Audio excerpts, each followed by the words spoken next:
はい、YouTube、オーノマン TV のオーノマンです。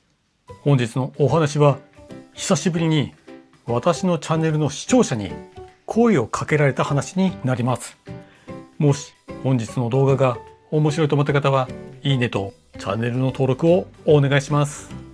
私はこの YouTube チャンネルを2020年から始め、気がつけば早6年が経過しました。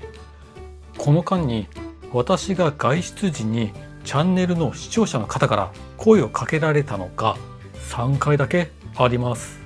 この中で一つ恥ずかしかったシチュエーションがありまして、確か当時私が派遣社員をやっていた時だったと思います。朝地下鉄に乗って仕事場に向かってました。確か通勤時だったと思います。私は今札幌市に住んでますが、札幌の地下鉄は長いシートが窓際に設置された一般的な形になってます。私がシートに座ってぼーっとしていたら、私の目の前に立っていた身長180センチくらいのスーツを着た50代くらいのサラリーマンの男性が私に少し覆いかぶさってきて、いつも見ていますと言って次の駅で降りてったんですよ。突然の出来事に言われた私はポカーンだし、向かいの席に座ってたサラリーマンの男性は誰こいつみたいな表情をしていて、とても恥ずかしい思いをしたことがあります。話を戻しますが、今回視聴者の方と会ったのは、私が失業認定で訪れたハローワークの中でした。ハローワークに行って失業認定を受けたその後、職業相談をするのが私のいつもの流れです。その順番待ちをしていた際、私のもとに一人の男性が近づいてきて、もしかして人気 YouTuber のオーノマンさんですかと言ってきたのであります。人気 YouTuber とは言ってなかったかもしれません。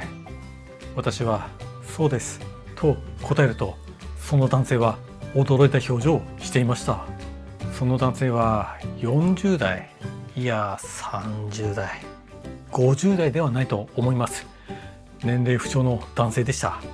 ただここにいるということは、その人も現在仕事を探しているということになります。私はその男性と少し会話をしました。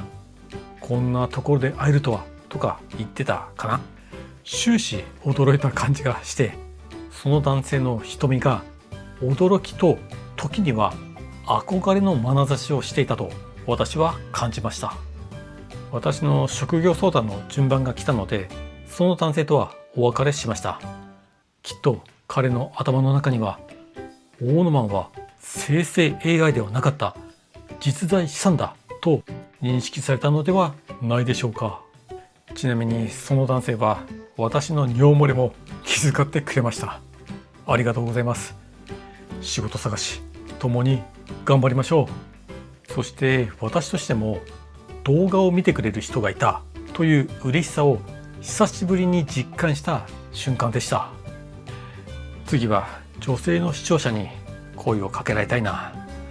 残念ながらこれまでに女性の視聴者に声をかけられたことが一回もありません。